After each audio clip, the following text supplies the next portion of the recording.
Hello বন্ধুরা, আমি তোমাদের কাজল ম্যাম জ্ঞানজ্যোতি কোচিং সেন্টারের পক্ষ থেকে তোমাদের সকলকে জানাই স্বাগত।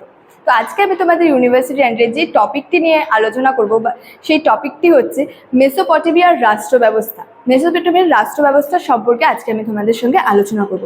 আলোচনার আগে তোমাদেরকে একটা ছোট্ট ইনফরমেশন দিতে চাই, সেটি হলো তোমরা যারা আমাদের কোচিং সেন্টারে যুক্ত হতে চাও তারা উপরে দুটি নাম্বার দেখতে পাচ্ছ 6295916282 এবং 7076398606।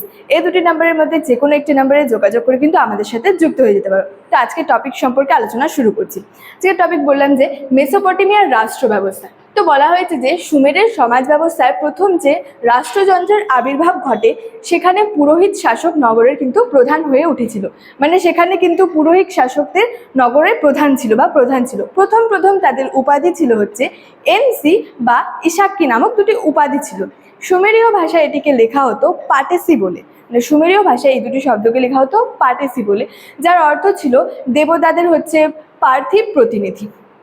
তারপরে বলা হয়েছে পরে তাদের ক্ষমতা ও প্রতিপত্তি বাড়ার সঙ্গে সঙ্গে অনেকেই কিন্তু লুগাল উপাধি নিয়েছিল। মানে লুগাল নামক একটি উপাধি কিন্তু তারা নিয়েছিল। তারপরে মেসোপটেমিয়ার যে বেশ কিছু শাসক ছিল সেই শাসকরা কিন্তু লুগাল উপাধি ছিল সেই শাসকদের কাছে। এই লুগাল উপাধিগুলোর মধ্যে হচ্ছে উল্লেখযোগ্য ছিল হচ্ছে লুগাল বান্দা, লুগাল জাগেসি ইত্যাদি কিন্তু উল্লেখযোগ্য ছিল। তারপরে বলা হয়েছে যে মেসোপটেমিয়ার যে অধিবাসীরা ছিল তারা নরম মাটির চৌকাকার টুকরোর ওপরে যে তীক্ষ্ণ মুখ কলমযুক্ত কিন্তু কিছু লেখা লিখত। সেই লেখার পর সেই চৌকো টুকরোগুলোকে তারা হচ্ছে রোদে শুকিয়ে আগুনে পুড়িয়ে ফেলতো। মানে রোদে শুকিয়ে আগুনে পোড়াতো। তারপরে যে মাটির টুকরোগুলিতে খোদিত যে লেখগুলি বা লিপিগুলি ছিল সেগুলি থেকে মেসোপটেমিয়ার নানা দেবদেবীর কথা জানা যায়। সেখানে পৃথিবী সৃষ্টির রূপকথা, রাজার তৈরি বিভিন্ন আইনবিধি যেগুলি ছিল সেগুলি সম্পর্কে, তারপরে হচ্ছে কর্মচারীদের উদ্দেশ্যে যে রাজার নির্দেশ ছিল, এই সম্পূর্ণ কথাগুলি সম্পর্কে কিন্তু জানা যায়। এবং এটা বলা হয়েছে মূলত কিছু নগরকে কেন্দ্র করে কিন্তু সুমেরীয় রাষ্ট্র ব্যবস্থার বিকাশ ঘটেছিল। মানে সুমেরীয় রাষ্ট্র ব্যবস্থা কিছু নগরকে কেন্দ্র করে কিন্তু সুমেরীয় রাষ্ট্র ব্যবস্থার বিকাশ ঘটেছিল। সেই নগরগুলি ছিল হচ্ছে উরুক, লারসা, ইরিদু এবং কিস। এগুলি নগরকে কেন্দ্র করে কিন্তু মেসোপটেমিয়ার যে বা সুমেরীয় যে রাষ্ট্র ব্যবস্থা ছিল সেগুলির কিন্তু বিকাশ ঘটেছিল। তারপরে বলা হয়েছে প্রাচীন গ্রিকের যে পলিসের নগর দুর্গ বা অ্যাক্রোপলিসগুলির মতো সুমেরের নগরগুলিতেও কিন্তু থাকতো পাহাড়ের ওপর মানে বৃহৎ নির্মাণ, মানে বড় বড় কিছু নির্মাণ করা থাকতো। এবং এই সুমেরের নগরগুলিতে পাহাড়ের ওপর বড় দেবতাদের মন্দির তৈরি করা হতো। এবং ওপরে ওঠার যে সম্বলিত সিঁড়িগুলি ছিল সেগুলিতে কিন্তু সিঁড়িগুলি সম্বলিত কৃত্রিমভাবে বা কৃত্রিম পাহাড়গুলি ছিল জিগুরাট। মানে জিগুরাট কথাটি অথবা জিগুরাট বলতে বোঝা হচ্ছে চূড়া। মানে জিগুরাট বলতে বোঝা হচ্ছে চূড়াকে।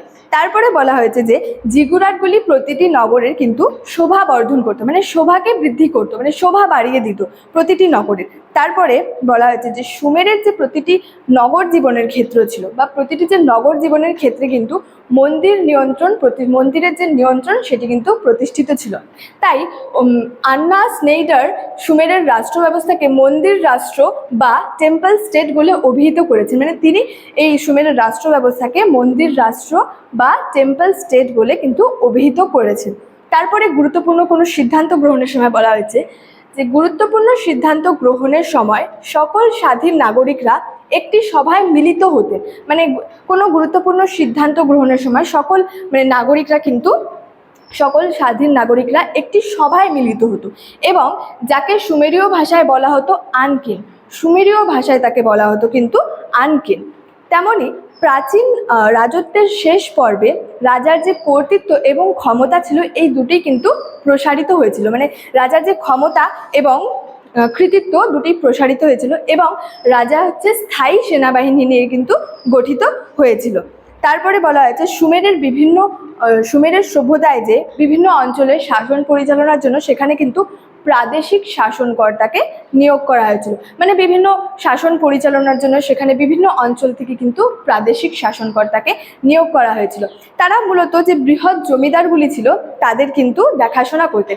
মানে যে বিভিন্ন অঞ্চল থেকে যে শাসন কার্য পরিচালনার জন্য প্রাদেশিক যে শাসকগুলিকে নিয়োগ করা হতো তারা কিন্তু বৃহৎ যে জমিদারগুলি ছিল তাদের কিন্তু দেখাশোনা করতেন। এছাড়া প্রাদেশিক শাসকের সম্পর্কে তাদের সম্পর্কে কিন্তু বিশেষ কোনো তথ্য জানা যায়নি বা কিছু জানা যায়নি। তো স্টুডেন্ট, এই ছিল আজকে আমাদের যে মেসোপটেমিয়ার রাষ্ট্র ব্যবস্থা, এই সম্পর্কে তোমাদের কাছে একটা টপিক নিয়ে আমরা আজকের বিষয়টি আলোচনা করলাম। দেখা হচ্ছে তোমাদের সাথে পরবর্তী একটি ভিডিওতে। ততক্ষণের জন্য ভালো থেকো, সুস্থ থেকো। Thank you so much. Thanks for watching.